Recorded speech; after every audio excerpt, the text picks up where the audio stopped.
one of the biggest and bloodiest battles to that point in history. A titanic clash that brought a generation of terrible warfare to a close.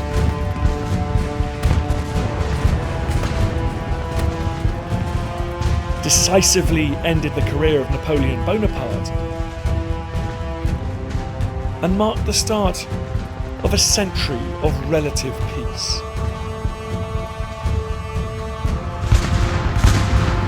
It was the Battle of Waterloo.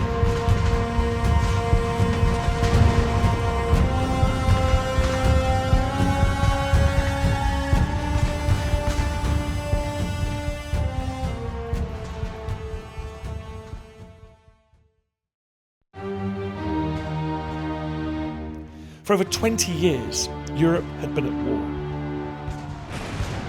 The French people had killed their king, fought off invaders who came to reverse their revolution, and gone on the offensive.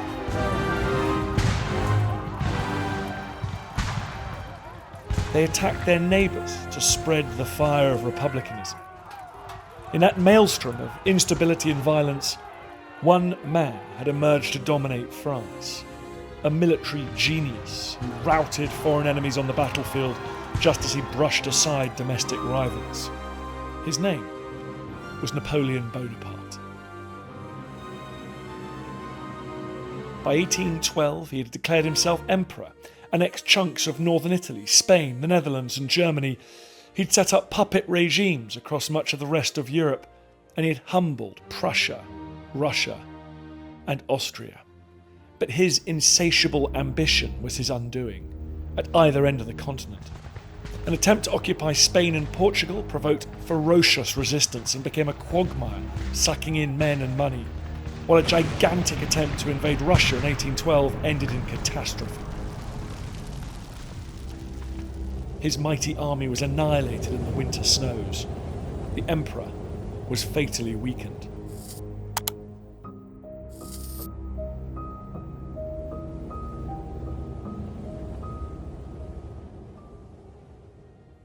Two years later, a huge coalition of European powers invaded France itself, forced Napoleon to abdicate and sent him to the small island of Elba off the coast of Italy. The war was over. The great statesmen of Europe gathered to make peace. They met in Vienna for dancing, dalliances, dining and diplomacy, but they were premature. In the spring of 1815, the exiled Emperor of France, Napoleon Bonaparte, escaped his jailers and landed with a small band of followers in southern France. With characteristic dash, charisma and speed, he marched hard to Paris. Troops deserted to his cause, and he entered the capital as the king fled abroad.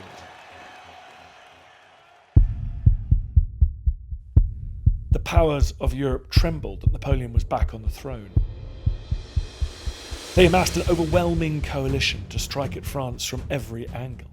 Hundreds of thousands of Russians, Spaniards, Portuguese, Austrian, German, Dutch, and British troops. Napoleon decided to make a lightning assault, smash one element of this coalition and deter the rest to sow division among his enemies. The most obvious target was an Allied force in what is now Belgium. Until recently part of France, Napoleon gambled this might be friendly territory with its troops unwilling to fight their former emperor. He thought the British troops were second-rate and their commander, the Duke of Wellington, who might have humiliated Napoleon's marshals in the Peninsular War, but would be no match for the emperor himself. In June 1815, Napoleon marched north. He crossed the border on the 15th of June, brilliantly driving a wedge between Wellington's British and Allied army based around Brussels and a Prussian army at Namur. As the Allies scrambled to respond, Napoleon lunged at the Prussians first, driving them back at the Battle of Ligny. Napoleon had his first victory of the campaign. It would be his last. British troops halted a detachment of Napoleon's army at Quatre Bras, but as the Prussians retreated, Wellington gave the order to pull back. Lashed by torrential rain, Wellington's men trudged north. He ordered them to take up position on a defensive ridge he had identified just south of Brussels. Napoleon's French army was over there. It was marching up from the French border. Wellington, the Allied commander, had decided that he needed to stop the French army on this ridge, the Mont Saint-Jean ridge. It was the last place he could stop them before Brussels, which is just that way, and there's a little village just behind this ridge called Waterloo, and that gave its name to this battle. It was a hard night. The men slept in canvas tents that let the water in. Thousands of feet and hooves churned the ground into a sea of mud. We were up to our knees in mud and stinking water. We had no choice. We had to settle down in the mud and filth as best we could, men and horses shaking with cold. But on the morning of the 18th, the storms had passed. Napoleon planned an all-out assault on the British and Allied army, rout it before the Prussians could come to its aid, and capture Brussels. The only thing in his way was Wellington's polyglot, untested Allied army.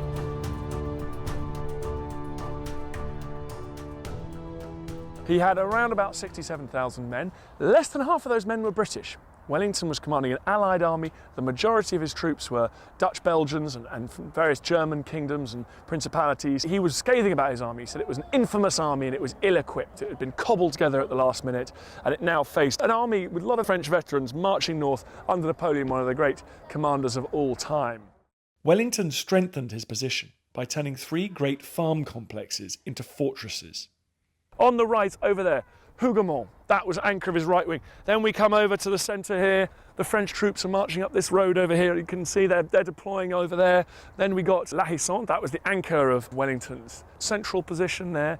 And then further over there, in the distance, you can see amongst the haze over there, that's Papelotte, that he also fortified.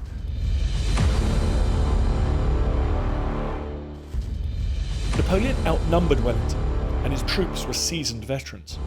He planned a massive artillery barrage followed by massed infantry and cavalry attacks. His guns were slow to get into position because of the mud, but he brushed off concerns, telling his staff that Wellington was a poor general and it would be nothing more than eating breakfast. His first assault would be against Wellington's western flank to distract his attention before launching a French attack right at his centre. The target of this diversionary attack would be the farm buildings of Hougoumont. At around 11:30, Napoleon's guns opened up. An eyewitness described them as being like a volcano, 80 cannons sending iron balls hurtling into Allied lines. Then, the French infantry assault began. They marched across these fields and they took a terrible pounding, the French. They were obliterated by artillery fire. There were sharpshooters in these walls. They made little holes in these walls so they could shoot through them. And the farmhouse itself is a bit like a fortress. So the French troops took a terrible pounding. And it began as a diversionary attack, but really as the day went on, it became an obsession with the French on this side of the battlefield. And they kept feeding men into what was coming this absolutely appalling battle, suffering terrible casualties, using lots of ammunition, when actually Napoleon had only meant it to be a diversion in the first place.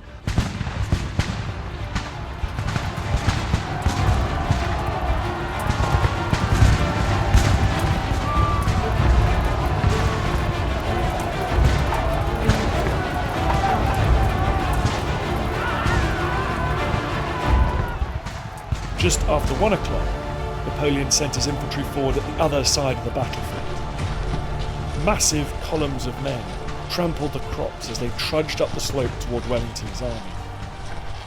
Eagles held aloft, bands playing, men singing, men shouting "Vive l'Empereur," "Long live the Emperor," and they'd have marched down into the valley below and start trudging up this hill. Exhausting work. The crops were 6 foot high, it was heavily muddy, their boots had been covered in mud, they'd have been staggering up this hill by the time they got to where I am.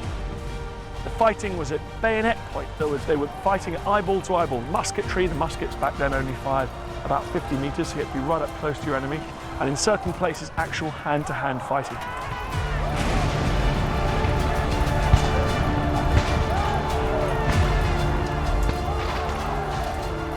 The Allied line was pushed back.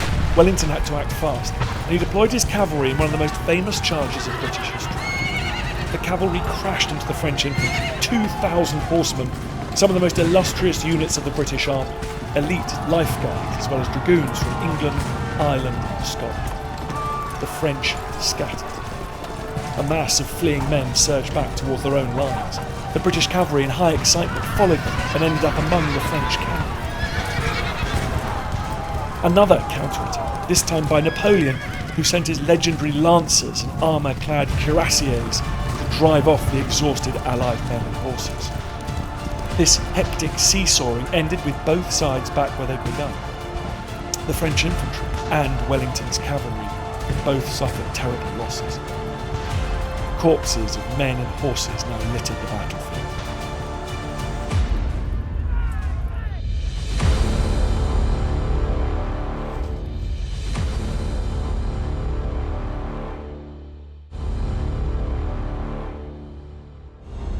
At 4 p.m, Napoleon's deputy, Marshal Ney, known as the bravest of the brave, thought he saw an Allied withdrawal and launched the mighty French cavalry to try and swamp the Allied centre, which he hoped might be wavering. 9,000 men and horses rushed Allied lines.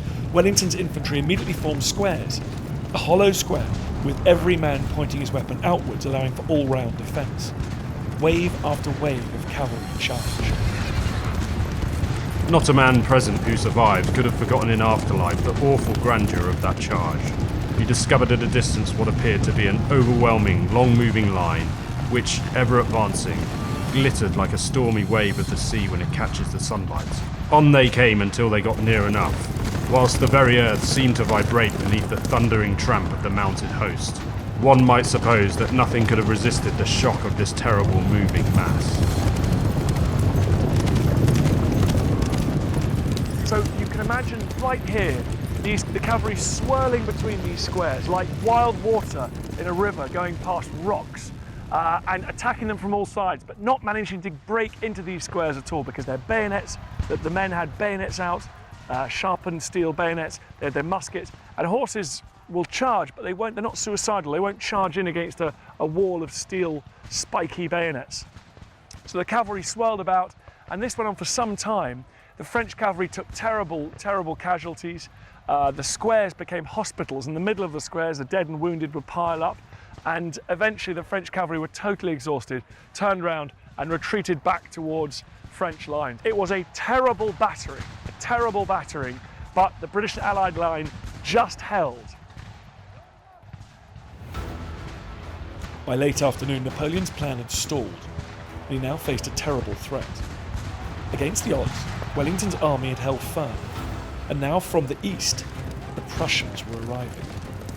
Defeated 2 days before at Ligny, the Prussians still had fight in them, and now they were threatening to trap Napoleon. The Emperor redeployed men to slow them down and redoubled his efforts to smash through Wellington's lines. The farm of La Haye-Sainte was captured by the French. They pushed artillery and sharpshooters into it and blasted the Allied centre at close range. Under terrible pressure, Wellington muttered, "Night, or the Prussians must come." The Prussians were coming. More and more troops fell upon Napoleon's right flank. The Emperor was under assault almost from 3 sides. In desperation, he played his final card. He ordered his last reserve, his finest troops to advance. The Imperial Guard, veterans of dozens of his battles, marched up the slope. Dutch artillery pounded the guardsmen, and a Dutch bayonet charge put 1 battalion to flight. Others, though, continued to trudge towards the crest of the ridge. When they arrived, they found it strangely quiet. 1,500 British foot guards were lying down, waiting for the command to jump up and fire. And Wellington shouted, "Now, Maitland, now's your time." Maitland was in charge of the guards that were down here. They stood up and they started firing characteristic British volleys into the mass of the French infantry that were attacking. The British used to fight in the thin red line, long, thin line, so that every single British soldier could use their musket. So it didn't look as impressive, it looked thin and wispy, but every British soldier could use their musket, bring their gun to bear. The French advanced in a far bigger pack, which looks and sounded very impressive, was great for morale, but meant the people in the rear ranks couldn't use their muskets. And so the British firepower poured into the French, and then something extraordinary happened. For the first time in decades of war, Napoleon's elite force, the Imperial Guard, turned and fled. When the French army saw the Guard recoil, a shout went up, and the entire army disintegrated. Napoleon's mighty force was instantly transformed into a panicking rabble of fleeing men. It was over.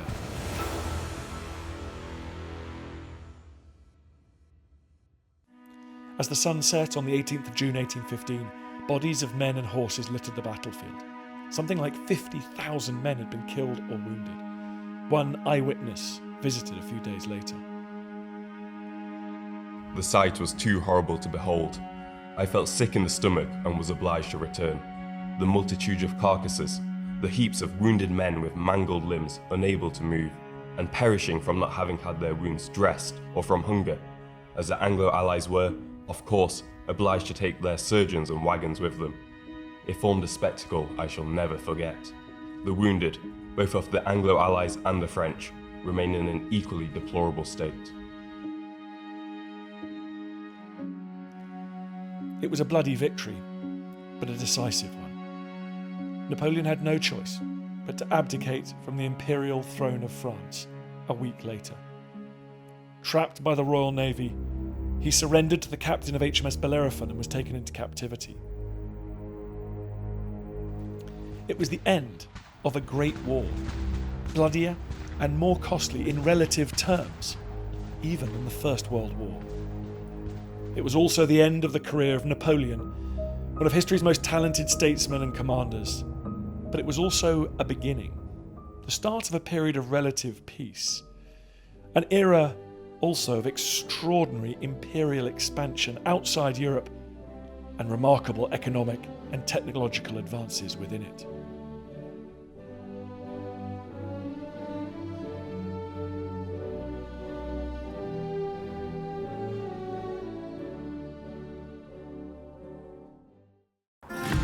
Welcome to the History Hit YouTube channel. Hope you enjoyed that video. And if you'd like to see more videos where we attempt to try and bring history to life, please don't forget to subscribe and hit that notification bell. Cheers guys, see you soon.